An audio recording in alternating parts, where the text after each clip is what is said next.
Энэ 7 хоногийн дасгалын хувьд бол яг муу адил дасгалын эхлэл болон төгсгөл хэсэг нь өмнөх 7 хоногтой бол яг адилхан байгаа. За тийм болохоор яг бие алалт болон сонголтын дасгалаа та бүхэн өмнөх 7 хоногтойгоо яг адилхан байдлаар давтан хийж болно гэсэн үг.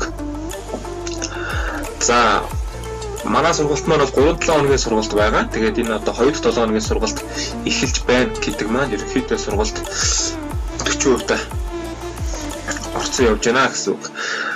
За тэгээд өнөөдрөөс дасгалын ачаал маань баг зэрэг бас ихссэн байгаа. За багшаасаа асуух зүйл байх юм бол нээлттэй тийм ээ. Энэ хүүд бичлэгний доо коммент үлдээж болно. Эсвэл хот чатаар надтай холбогдоод эргэлзэж байгаа зүйлээ асууж лавлж болно.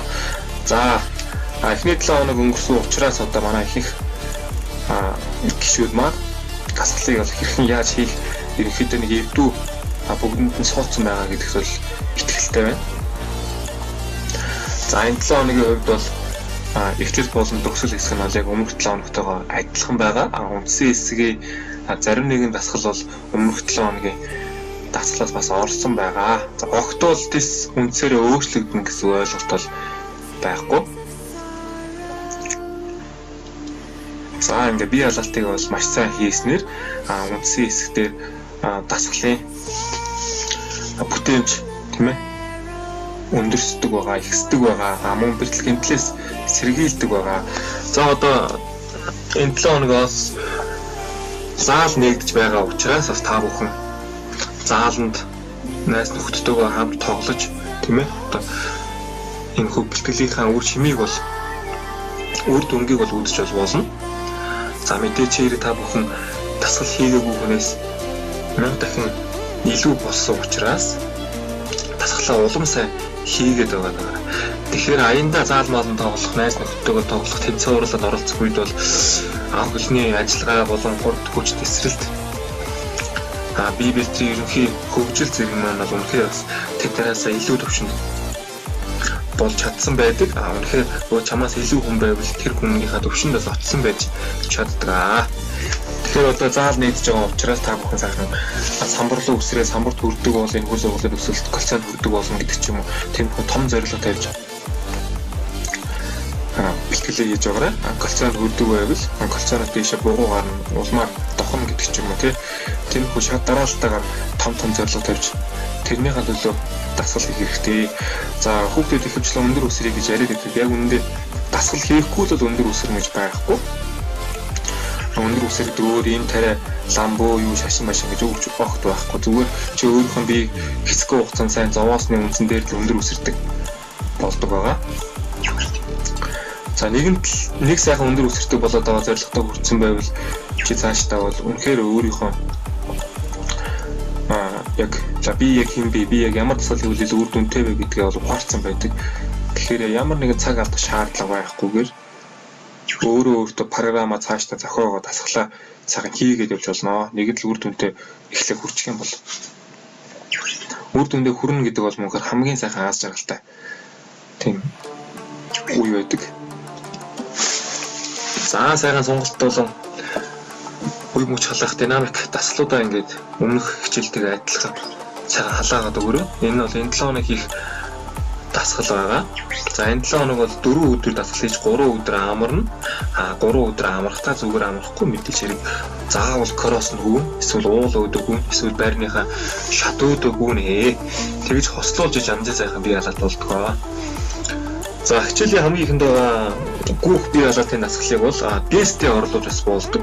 Гэрт чинь хэрвээ дээс байгаа бол сайхан дээстэй өсрэлтийг гүйцэтгэж болно. За ингээд энэ 7 хоногт бид 8 төрлийн дасгалыг нэг өдрийн дотор гүйцэтгэх хэрэгтэй байгаа. За хамгийн ихний дасгал маань бол lateral jump байна. Lateral jump-ыг мөн адил 3 сет 15-аас 20 тоонд гүйцэтгэх нь хоёр талруугаа ингэж скит мэгээр үсэрдэг байгаа. Буйны гадна талын булчинд илүү нөлөө үзүүлдэг. Үсрэлт нь маш чухал нөлөөтэй дасгал байгаа. Lateral jump 3 сет 15-аас 20 репээр энэ хөл дасгалыг гүйцэтгэж болох нэ. Нэг тийм хоолч биш, ойрхон биш. Яг гоо тааруулаад үсрэх хэрэгтэй. Хоёр дахь дасгал маань side jump байгаа. Мөн адил 3 сет 15-аас 20 тоонд энэ хөл дасгалыг гүйцэтгэх хоёр хөлнөөс хажуу талруугаа дэш өндөр үсрэх хэрэгтэй байгаа. За тэгээ энэ хүү шар савыг бол юугаар жолоож болно. За 15-20 тонн ингэж үсрээд дундаа 1 минут амраад дахин 2 дахь сет 3 дахь сет гэх мэтлэнгээр явах нэ. За 3 дахь дасгал бол сплит буюу ланч жамп орсон байна. 3 сет 15-аас 20 тоннд энэ хүү дасгалыг үүсдэг. 2 хөл параллел байдалтай. Тэгээд дэшегээ үсрэхтэй хөлөө солбож байрлалын сольж өгөх нэ. За мөн өгзөг болон гуй нуруу маш их сайхан хөгждөг дасгал байгаа. Энэ хөлийг маш сайн хийгээрэй манайхаа. За дөрөв дасгал мэдээж миний хамгийн хайртай дасгал tag jump байна. Тэгээд энэ монголоор өгдөг татж үсрэх дасгал байна. 3 сет 15-аас 20 тонн энэ хөл дасгалыг гүйцэтгэн аль болох өвдгийг зээжрэгөө сайн татаж өгвөл илүү сайн үр дүнтэй байдаг байгаа. Tag jump 3 сет 15-аас 20 тонн энэ хөл дасгалыг гүйцэтгэх нэ. За 5 дахь дасгал маань бол бас сайхан үр дүнтэй дасгал байна. Тэгээд өнгөрсөн 7 хоног хийж байсан дасгал байна. On leg squat буюу энэ хөлслийг 12-аас 15 тонн ингэхүү дасгалыг хийх нэ. Энийг яагаад дахин оруулж байгаа юм бэ гэхээр энэ хамгийн үр дүнтэй дасгалын нэг учраас багш нь оруулж байгаа маа. Хоёрдугаарт нь мөн адил өнгөрсөн 7 хоног хийж байсан ATG squat орсон байна. 3 сет нэг хөлөндөө 12-аас 15 удаа нөгөө хөлөндөө 12-аас 15 удаа хийснээр нэг сет болно гэсэн үг шүү. За аль болох өвдгийн урагшин сайн гаргаж өгөөд сайн доош нь хагас суугаад өгөө байгаа. Зарим хүүхдүүд маань бол өвдөг урагшаа нугахгүй байлаа шүү. Өвдөг хойшоогоо суугаад лээ шүү. Аль болох урагш байгаа хүмүүс маягтай маш удаан темптэй энэ хөл дасгалыг үүсгэх нь илүү сайн байдаг. Өвдгийн үеийг хүчирхэгжүүлэх дасгал байгаа. Тэгээд та бүхэн нэг өмнө харж байгаагүй байх. Тэгээд миний бас сүүлд сурсан дасгал байгаа. За дараагийн дасгал маань бол мэдээж шилбэний уртлын булчин хөгжүүлэх дасгал байна. Тэгээд энэ удаа тоон баг зэрэг өссөн. 40 удаа хийж болно. Аль болох хөлийг маш хүчтэйгээр дээш нь эдэлэх хэрэгтэй шүү. Баг зэрэг суулын эдэлэх юм бол үр дүн бол бага байдаг байгаа. Тэгээд шилбэний уртлын булчин ямар хөө нөлөөтэй вэ гэдгийг багшнаас өмнөх хичээл дээр хэлчихсэн байгаа. За тэгээд 40 удаа хийгээд нэг удаа амраад 40 удаа хийх гэх мэтлэнгээр энэ хөл дасгалыг гүйцэтгэх юм бол маш үр дүнтэй байдаг.